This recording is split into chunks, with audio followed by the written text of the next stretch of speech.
Oi? Sobre o quê? Desculpa.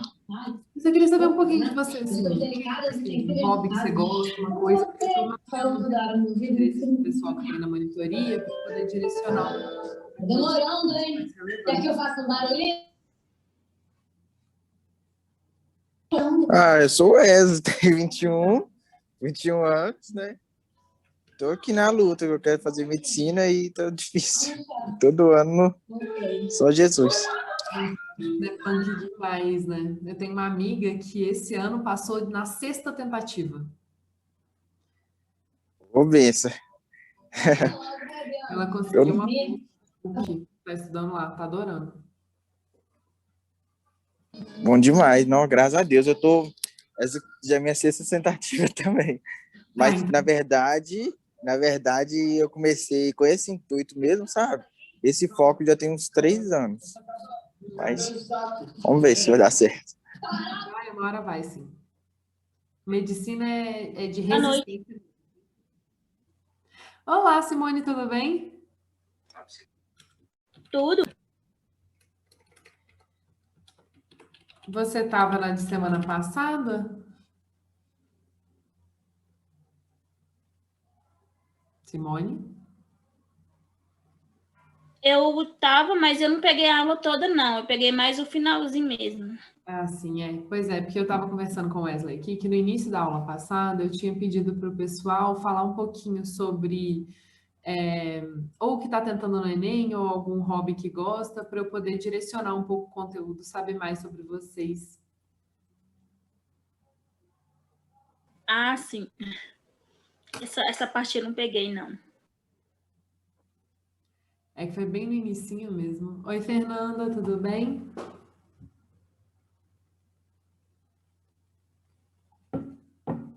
Será que a Fernanda me escuta?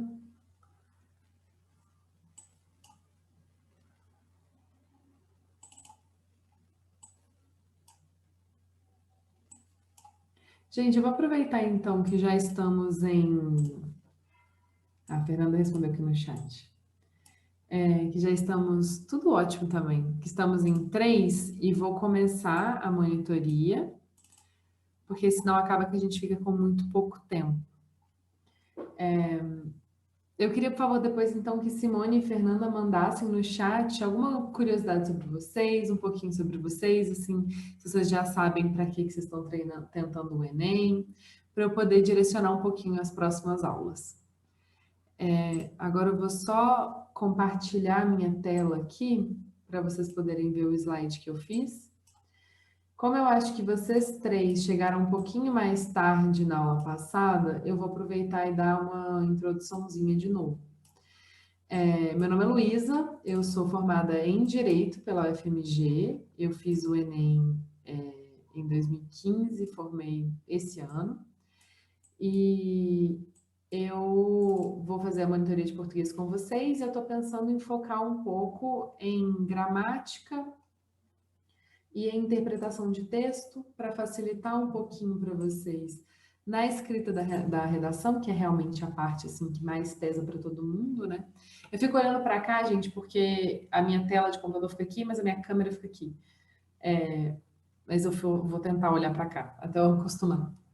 Mas, como eu estava dizendo, eu vou tentar focar um pouquinho em coisas que podem ajudar vocês na redação e na interpretação de texto, porque a grande parte das maiorias da maioria das questões da prova de linguagens é de interpretação de texto, não requer tanto conteúdo, de você saber sintaxe, o que é uma oração subordinada, etc. Vão ter questões assim, mas o grosso das questões vão ser de interpretação de texto.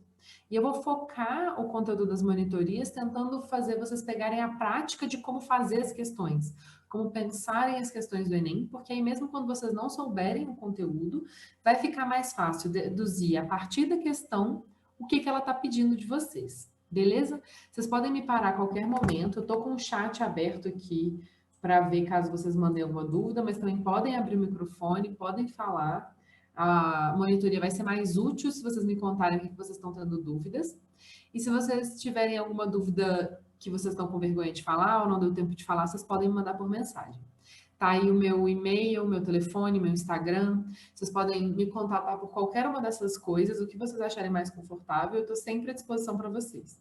Eu vou tentar responder o mais rápido possível. Às vezes, durante o dia, eu demoro um pouquinho, porque eu vou estar trabalhando, e aí eu não posso parar para pegar o celular a qualquer hora. Mas assim que eu puder, eu vou responder vocês, tá bom? Vamos começar então. O jeito que eu quero dividir essa monitoria sempre vai ser em 3 partes.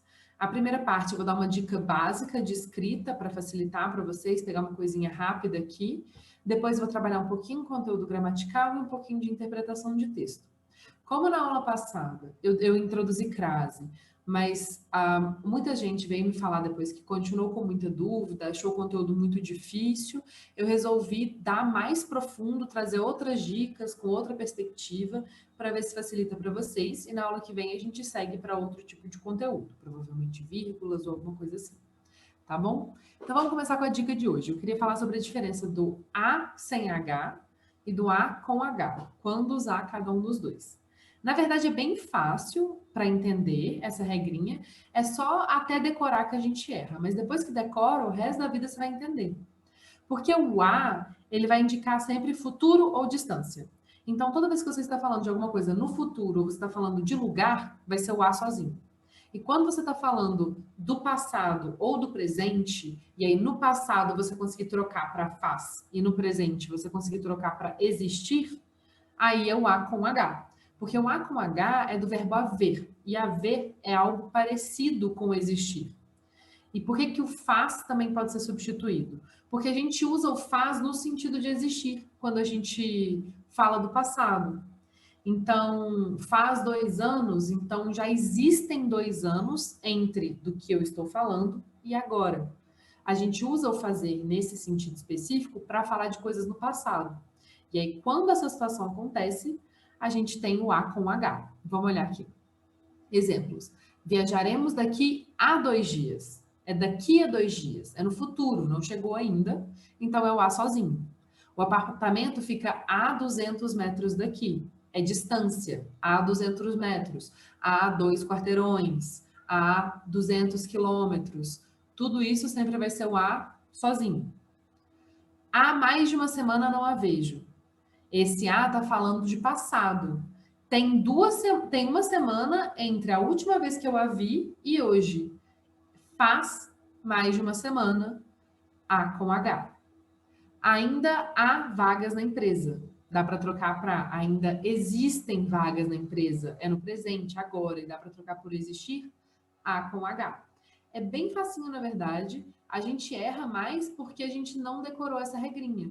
Mas pensando sempre assim, A sozinho, futuro e distância, A com H, passado e presente, acabou, nunca mais. Nunca mais erra. Então era o A com H até agora, perdeu o H, depois disso passa a ser sem H. Beleza? Essa é uma diquinha rápida, só para a gente já ir pegando coisinhas que facilitam a nossa escrita e que evitam que a gente perca ponto por bobagem na hora de escrever redação, subindo a nossa nota. É bom tentar prestar atenção nisso e memorizar por causa disso, porque cada coisinha que a gente erra vai nos tirando ponto na redação. Quando a gente deixa de errar esse tipo de coisa, a gente vai acumulando mais pontos, favorece para passar, como o Wesley que quer passar em medicina, que é uma coisa dificílima. Vamos ver agora aqui. Voltando à crase. A crase é um grande monstro da língua portuguesa, porque não faz muito sentido. É uma coisa bem difícil mesmo. Ela é a junção de 2 A seguidos. Às vezes, quando a gente vai falar, as letras se repetem. E quando elas se repetem, fica meio feio quando a gente fala. Por exemplo, quando eu falo a Ana, a água, dá essa vogal meio longa, fica meio estranho esse a. Então, em certas situações, o que a língua portuguesa no Brasil fez foi colocar a crase, porque em Portugal eles falam a mesmo, e não usam a crase. Mas aqui a gente usa e é muito importante conseguir entender mais ou menos quando usar. Eu não vou pedir para vocês decorarem todas as regras da crase, porque eu acho completamente inviável. São 18 regras, que é uma coisa que eu falei na aula passada, são 18 regras. Eu não sei citar para vocês todas, eu teria que checar e todo mundo quase tem que checar. Oi, Amanda, tudo bem? Mas ainda assim vale a pena a gente pensar em macetinhos. Eu estou repetindo crase porque muita gente veio me falar, Amanda, que estava muito difícil. Então eu bolei outra estratégia para explicar crase, vamos ver se agora vai. Então, toda vez que a gente tiver um A com um outro A no meio da frase, e esse segundo A não for de um nome próprio, como Ana, ou água, um substantivo, que são os nomes das coisas, a gente junta e forma o A com crase. Esse A com crase, ele existe para marcar uma pronúncia que não fique feia. Então, nessas situações, a gente pronuncia um A sozinho, apesar de terem dois. E um está escondido pela crase. Quando a gente vai pronunciar, a gente fala só a, as, aqueles, aquelas. E não a, as, a aqueles, a aquelas. Vamos pensar isso um pouquinho mais prático? Quando a gente vai pensar se tem ou não tem crase, o que a gente precisa observar é se, nessa situação, o verbo pede a palavra a depois dele e o complemento do verbo, a coisa que vem depois do verbo, pede um a antes dele. Então, vamos olhar aí, observe essas setinhas. Nós temos esse a no meio, e aí no meio, e antes tem um dedicado. Quem é dedicado a alguma coisa. Então, tem um a. Você nunca é dedicado filho. Ele era muito dedicado filha. Não faz muito sentido isso, é dedicado à filha. Para ver isso, se precisa ou não precisa desse A, vocês podem trocar por um nome próprio. Então, ele era muito dedicado Bárbara. Não faz muito sentido, fica faltando alguma coisa. Ele era muito dedicado a Bárbara. Ah, então acho que talvez precise. E aí, esse filha é uma palavra feminina que precisa do A antes, a filha. Se fosse um nome masculino, não teria o A antes, teria o. Se fosse uma palavra neutra, também não teria o A antes, teria só a palavra.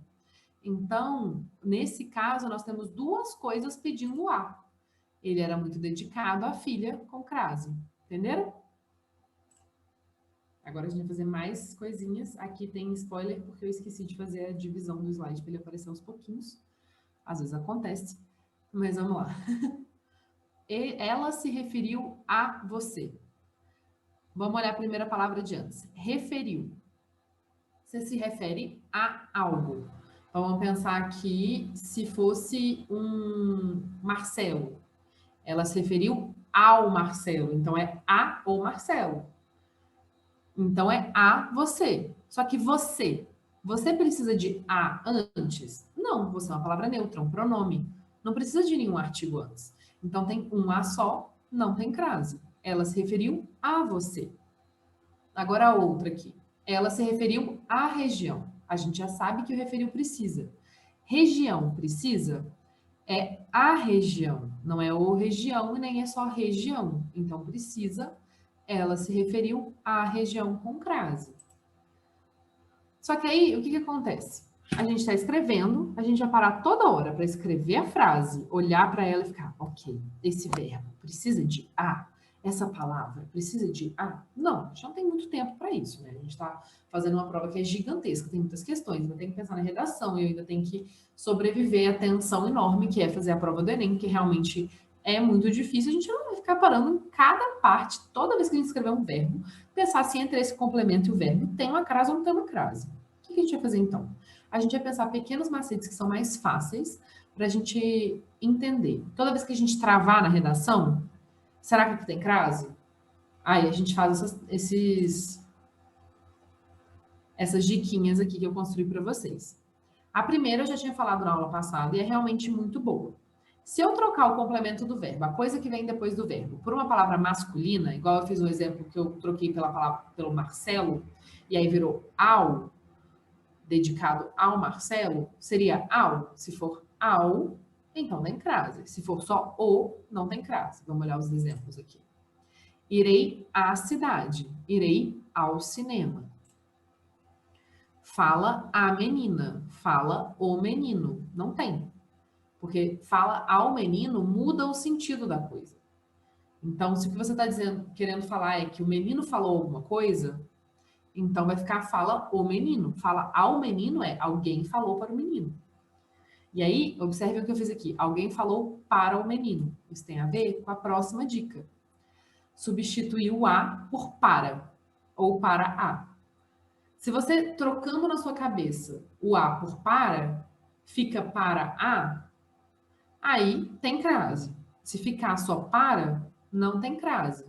Se você trocou por para, se você trocou pelo masculino, ficou com dúvida, troca por para e o masculino. Faz as duas coisas ao mesmo tempo.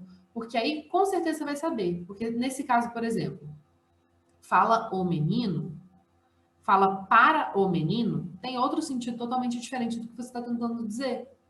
Irei ao cinema. Irei para o cinema. Você não vai falar para cinema. Na hora você vai querer colocar o ou.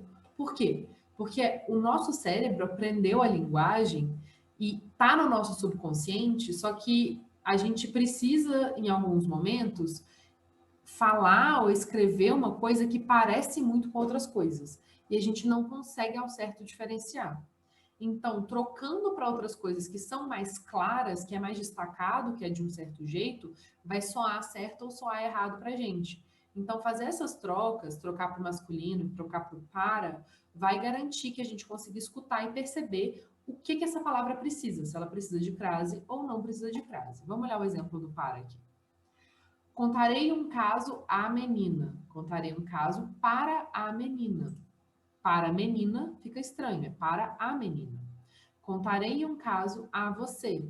Contarei um caso para você. Para a você fica muito esquisito também. Então, fazendo essa substituição do para, normalmente fica muito fácil entender quando você precisa usar a crase e quando não. E aí, mesmo nas situações em que o para não for suficiente, trocar pelo para e pelo masculino, resolve o problema. Você para de errar a crase, ganha os pontinhos extras na redação lá. A última situação aqui são as palavras que sempre têm crase. Por exemplo, o horário. O evento começará às 11 horas. Esse às 11 horas aqui sempre vai ter crase, em qualquer situação. Independente do horário, nesse tipo de situação sempre vai. E também naquele a moda de não sei o quê, que é uma coisa que a gente não vai realmente escrever na redação, é bem difícil a gente escrever. Mas caso aconteça, a moda de sempre tem crase. A moda. Tipo, a moda brasileira tem crase. Entenderam? Como que tá aí? Dê um feedback aí. Vocês estão entendendo? Estão perdidos? Está terrível? Está mais fácil? Acho que eu tô entendendo. Ótimo. A gente vai fazer exercícios para ver se a gente está entendendo mesmo. Tá? São exercícios curtinhos, só 2. E depois a gente vai fazer mais 2 de interpretação de texto e aí foi. Mas é só para garantir que está fixado e que vocês estão entendendo. Então, respondam no chat o que vocês acham que é. Se não der para responder no chat, responde por voz mesmo. Vamos assinalar a opção incorreta com relação ao emprego do acento indicativo de crase, que também pode ser chamado de acento grave, tá, gente? O pesquisador deu maior atenção à cidade menos privilegiada. Ó, deu maior atenção e cidade são as duas coisas que vocês têm que observar. Vocês acham que tem crase ou que não tem crase essa frase?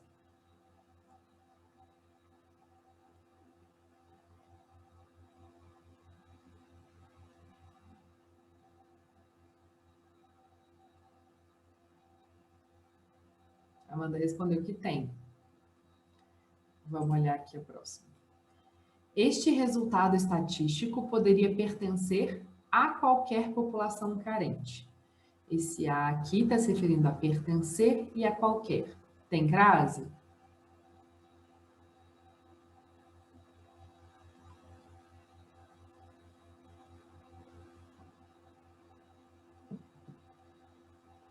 Eu vou ficar em silêncio até pelo menos uma pessoa responder. Mas podem pensar à vontade. Fiquem tranquilos. Eu acho que esse não tem. Ok, não tem. Mesmo atrasado, o recenseador compareceu à entrevista. Compareceu Tem. em entrevista. Tem. Letra C. Então, é para a gente assinalar qual que não tem. A verba aprovada destina-se somente àquela cidade sertaneja. Destina-se e àquela. Ó, e a cidade. São as duas palavras. Tem ou não tem crase? A letra D não tem. Eu acho que a letra D não. Vocês acham que a letra D não tem? Não. Ok, vamos ver. Veranópolis soube unir a atividade à prosperidade. Então, só um segundinho para eu espirrar, gente. Passou a vontade de espirrar. Odeio quando isso acontece. Veranópolis sobre unir a atividade à prosperidade. As palavras são unir e prosperidade. Tem ou não tem crase?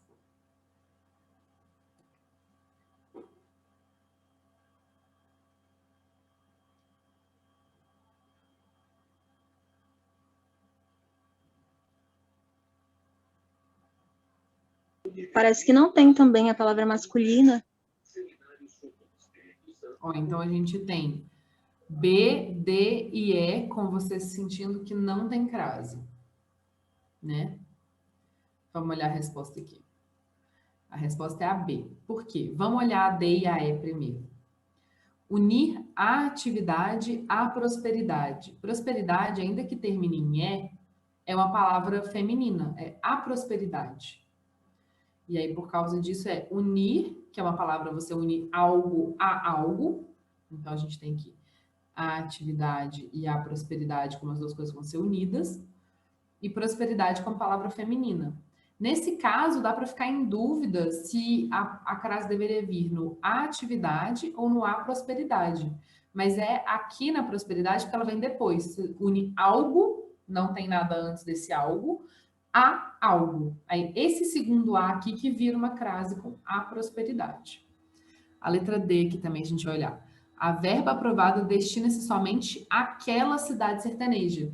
E aí, aqui é um caso muito curioso da crase, porque a crase acontece normalmente no A sozinho. A ou as, quando for plural.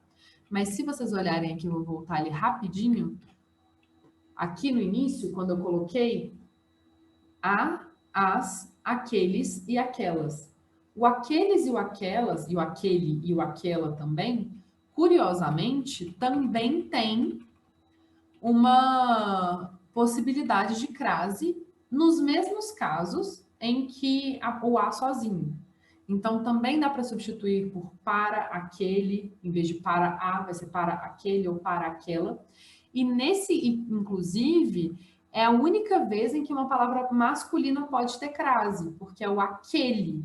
O aquele consegue ter. Então, se fosse aqui, a verba destina-se somente àquele município, também teria crase, porque o aquele pode receber crase. E aí a melhor coisa para saber é fazer o para, trocar o a pelo para. Então, destina-se somente para aquele município. Se vocês não sentiram vontade de tirar o aquele, tenha crase. Entenderam? Essa é a letra D que estava aqui de pegadinha mesmo, para eu poder falar sobre isso. Agora vamos para o próximo exercício. Esse aqui a gente vai completando juntos. Também eu quero que vocês me falem se tem ou não tem crase. A fúria se rende a vuvuzelas. Tem? As vuvuzelas têm crase. Muito bem. Caim é o último livro de José Saramago, que morreu há uma semana. Não tem. Esse aqui não só não tem, como aquela coisa que eu falei no início da aula. O A com H, porque é de tempo. Então, aqui aproveitei e juntei as duas coisas. Morreu há uma semana, tá no passado, ainda não perdeu o H, então é com H. H é acento. Que é no sentido de faz uma semana. Dá para trocar aqui e saber. Sujeito às crises de humor, ele não vive em paz. Tem crase? Não, acho que não tem. Esse aqui é um caso complicado, porque as crises de humor têm crase. Porque se você pensar o sujeito ao humor, ele está sujeitado ao humor. Aí tem. Então, você troca aqui para o masculino, você já sabe. Aqui é difícil de trocar para o para, porque a palavra sujeitar não lida muito bem com para. Então, teria que trocar para o masculino para entender. Sujeito ao humor, ele não vive em paz. Sujeito às crises de humor. Mas aqui eu coloquei sujeito a crises de humor. Se a palavra que está depois do verbo, ela é no plural, e o a está sozinho, sem o s, não é as, é só a, nunca vai ter crase. Se a palavra depois tem s e o a não tem, nem pensa sobre crase. Nunca vai ter. Nesse anterior aqui, primeiro também, a fúria se rende a vuvuzelas, não teria crase. É porque é as vuvuzelas que tem, porque aí tá juntando. É como se você tirasse o artigo que estava juntando com o outro a. Então, sujeito a as crises, junta e fica as com crase. Mas sujeito a crises nunca teve esse as, então não tem crase. E aí, as vizinhas do andar de cima, não as vejo faz tempo. Tem crase?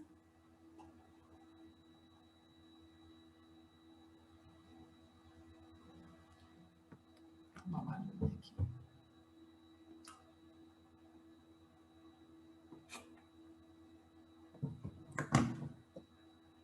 Pessoal, esse aqui tem crase ou não tem crase? Não tem? Esse aqui não tem. Por que que não tem? Porque não tem uma palavra de complemento para você comparar. Se não tem realmente uma palavra depois do verbo para você unir ao verbo com um a, não tem. Esse as aqui está cumprindo outra função completamente diferente. Então, se você não consegue perceber se tem uma palavra depois do verbo ali que você está tentando ligar com esse as, não precisa nem pensar em crase também. É só na situação que você tem um verbo e um complemento para esse verbo com a, as, aquele ou aquelas no meio. É nessas situações só que vocês vão pensar em crase. Beleza? Sei que é difícil. Eu vou jogar no grupo esse PowerPoint para vocês depois, qualquer coisa, conseguirem revisar, pode ser? Porque aí vocês podem ir dando uma olhada e memorizando, mas com essas regrinhas de trocar para o masculino e trocar para o para, vai facilitar muito. Por exemplo, naquela situação ali anterior do as vejo, não tem nem o que trocar para o para. Por isso que a gente sabe que não precisa. Então, se pareceu que não funciona, não tem. Pareceu que funciona, tem. Ok. Agora a gente vai para a interpretação de texto, para a gente sempre treinar isso um pouquinho. Peguei uma questão aqui que é um poema pequenininho do Leminski. Esta vida é uma viagem, pena eu estar só de passagem. No poema de apenas 3 versos, o poeta lamenta-se da fugacidade da vida, demonstra preferir a vida espiritual à terrena, revolta-se contra o seu destino, sugere que a vida não tem sentido ou abomina a agitação da vida? E aí, pessoal, podem reler aqui qual que vocês acham que é a resposta certa.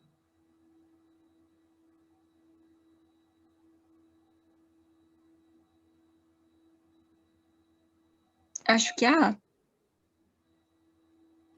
A. Vamos olhar aqui.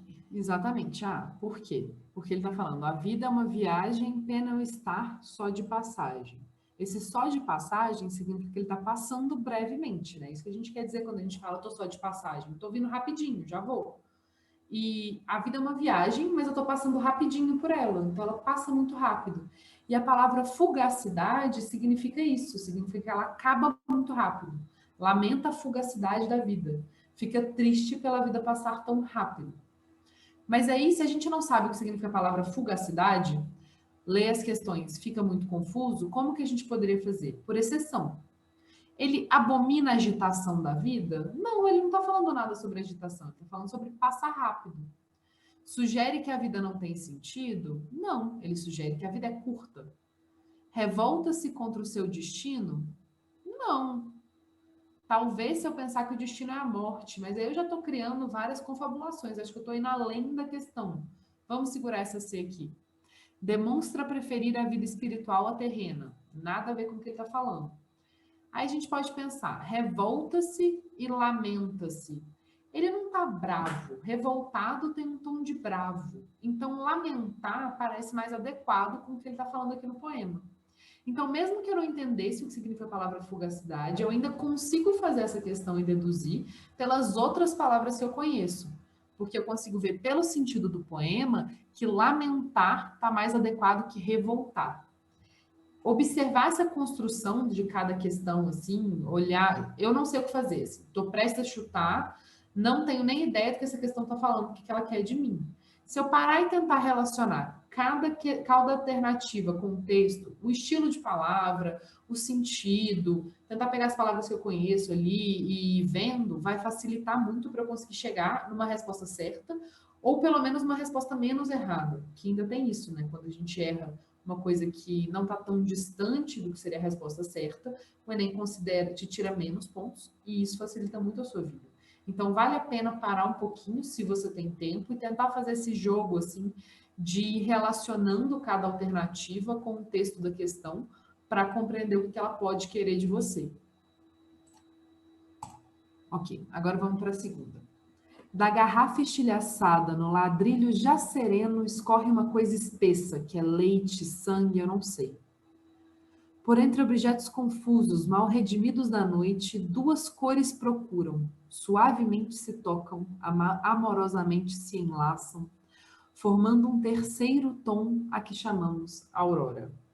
Carlos Drummond de Andrade. Ok, bati o texto, já fiz. Ok, texto muito poético, meio confuso.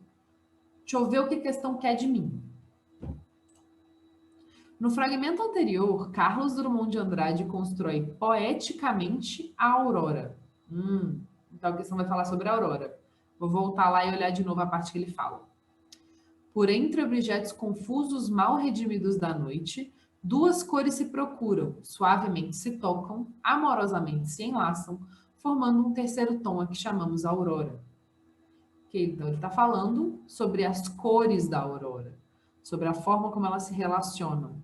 Talvez ele está falando sobre o céu. A aurora é o momento do nascer do sol. Se você não sabe o que é aurora, vou chegar aqui e fazer a mesma coisa que eu fiz na última. Aí, olha só. O que permite visualizar esse momento do dia corresponde. Então, eu já recebi uma primeira dica, se eu não sei o que significa aurora, que é um dia. Um momento do dia. A objetos confusos mal redimidos da noite. A garrafa estilhaçada e o ladrilho sereno. A aproximação suave de dois corpos. Ao enlace amoroso de duas cores, ou ao fluir espesso do sangue sobre o ladrilho. Olha só. Então, essa é uma questão que está com uma linguagem super rebuscada para dificultar a compreensão. Oi? AD? Você acha que é AD? Ou COD. Vamos olhar aqui, ó. Essa eu vou fazer com vocês, para já ir mostrando como fazer uma questão dessas. Ok. Vamos identificar onde está no texto cada uma dessas alternativas. Objetos confusos mal redimidos da noite. Está nessa primeira parte aqui. Garrafa estilhaçada e ladrilho sereno. Isso aqui é meio que o contexto. É outra frase, tem menos chance de ser. Aproximação suave de dois corpos. Não está realmente aqui. Isso aqui ele está completando o que o autor disse. Então, é mais difícil que seja isso. Ao enlace amoroso de duas cores. Aqui, amorosamente se enlaçam. Ao fluir espesso do sangue sobre o ladrilho. Também, já dei spoiler aqui, a letra D. Também está lá na frente. Então, como que eu sei que é a letra D, que vocês acertaram, inclusive? O enlace amoroso de duas cores. Essa aqui, da garrafa e do sangue sobre o ladrilho, estão em outra frase, que está aqui mais para me distrair do que para me fazer acertar a questão. E está falando sobre outra coisa. Objetos confusos mal redimidos da noite. Vamos olhar isso aqui. Por entre objetos confusos mal redimidos da noite, duas cores se procuram, suavemente se tocam, amorosamente se enlaçam, formando um terceiro tom que chamamos aurora. Esse por entre aqui mostra que é o contexto onde acontece a aurora. Por entre, então quando você passa por entre os carros, você não é os carros, você está perto deles, você está passando por eles. Então, esse por entre ajuda a saber que não é diretamente sobre esses objetos, quando ele fala sobre a aurora. Na verdade, ele vai falar sobre a aurora depois, quando ele fala sobre duas cores se procurarem, suavemente se tocarem, amorosamente se enlaçarem. Então, aqui eu posso ficar entre duas, o enlace amoroso de duas cores ou a aproximação suave de dois corpos. Mas, como eu já tinha falado lá, essa aqui ele está completando muito esses dois corpos, dá a dica de que ele está tentando te distrair. O que realmente acontece, o que ele está descrevendo, é o enlace das cores. Então, duas cores se procuram, suavemente se tocam, amorosamente se enlaçam. Não são corpos que se encontram, são cores. E essas cores se enlaçam. Então, essa alternativa aqui está mais próxima da forma como Carlos Drummond de Andrade descreveu o poema. Então, a resposta é D, e dá para a gente saber, mesmo sem ter compreendido muito bem o que o autor quis dizer, ou mesmo sem saber muito bem o que é a Aurora, ou do que o autor está falando, percebendo essa forma da construção da questão. Olha só, aqui trocou a palavra, isso aqui está muito longe, isso aqui não faz muito sentido. A gente chega nessa resposta da letra D, que vocês já tinham acertado. Beleza, gente? Vocês entenderam essa parte? Sim. Entendi. Nossa, eu fui dar a resposta que uma nota já tinha dado. Só que aí eu estava passando um café, professora, aí. Ah, não, mas E tá aí certo. eu distraí um minutinho. Pois é, mas eu vi que a resposta já tinha sido dada. Mas foi bom que confirmou a minha resposta que estava certa. O importante é isso, acertou, gente. Tá tudo Sim. bem, sabe? E, inclusive, vocês não precisam sempre me falar, mas é bom sempre vocês tentarem pensar vocês mesmos qual resposta vocês iam dar. Mesmo se a resposta já estiver ali, tentar ler o slide em ordem e pensar, poxa, eu marcaria tal. Depois olhar a resposta. Para já ir treinando e se corrigindo e vendo como é que você está nessas questões de interpretação de texto, porque isso facilita o estudo também. Essa autoanálise assim, que a gente faz de nós mesmos. E aí vai dar tudo certo e a gente vai crescendo assim, beleza? Ó, eu vou liberar vocês agora para vocês terem 13 minutinhos aí até a próxima monitoria, que acho que é de química agora, né? E antes eu só queria saber se tem alguma dúvida específica, alguma coisa que vocês querem falar agora. Eu, no momento, não. Eu já vou agradecendo e dando uma saidinha. Tchau, Não, tchau. fica à vontade. Tchau, Obrigada. tchau. Gente. Muito obrigada, viu? Eu quem agradeço. Obrigada. Boa noite. Obrigada, boa noite. Gente, até semana que vem. Até mais.